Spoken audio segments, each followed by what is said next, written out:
Welcome back to the deep dive. Today we're going into the source material on a really interesting transit, Pluto semi-square true node, sometimes called the pressure of destiny. Yeah, it's a fascinating one. It's subtle, not always obvious, but it creates this really significant internal pressure.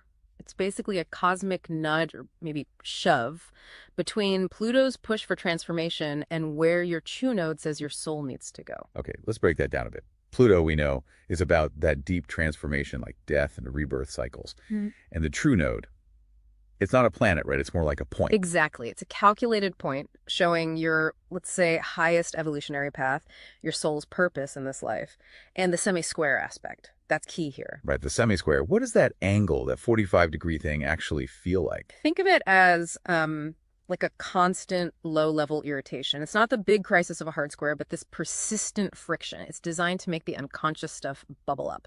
So our mission here is really unpacking this karmic pressure cooker. A pressure cooker. Yeah. Okay. And the idea is it forces you to see what old baggage, what attachments need to, well, die off. Precisely. So your future self, the one aligned with that true node, can actually emerge. It's necessary friction. Necessary, but probably not comfortable. The sources suggest it's preparation, not punishment, but still. Where does that friction tend to hit us first, internally? Often it's the solar plexus. Right in your gut, your center of will, personal power. You might feel this real urge to control things outside yourself, or just a lot of anxiety about where you're headed. Control versus anxiety. So that tension is meant to actually wake up our own power. Yes, but here's the trick.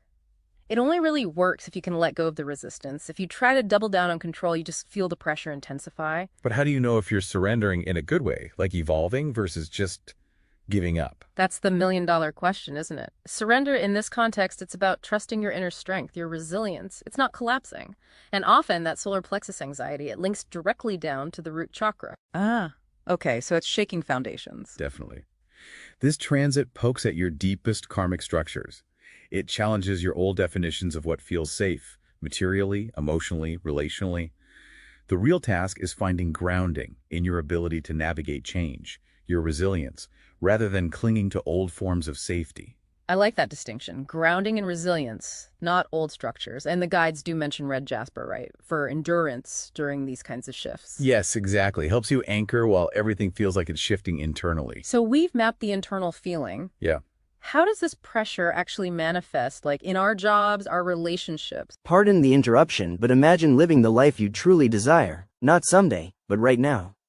That life is not just a distant dream, it's entirely possible and within reach in this very moment.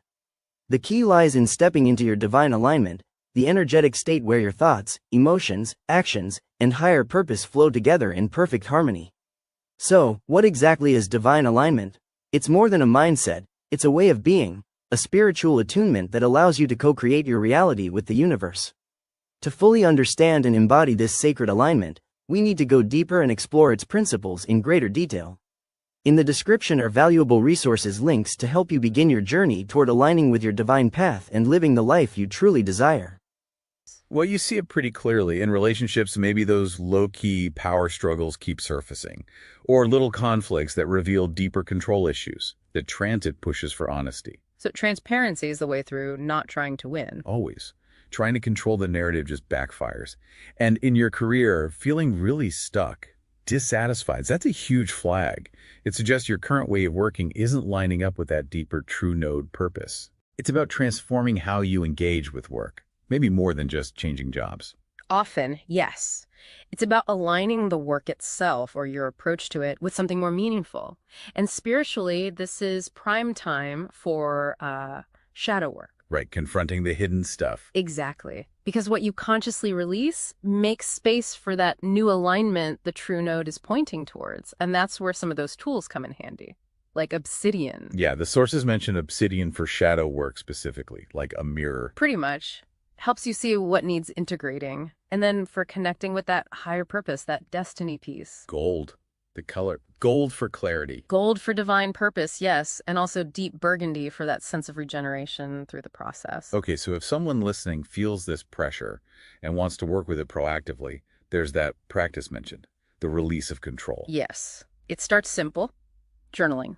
Actually, name the specific fear you have about stepping into your purpose. Just naming it takes away some of its power, you know? Gets it out of the shadows. Yeah. Then there's a fire ritual. A safe one, yeah. Write down a limiting belief tied to that fear, and then consciously burn it. Maybe say an affirmation while you do, like, I release what blocks my evolution. It's symbolic but powerful. And the final step is breath work.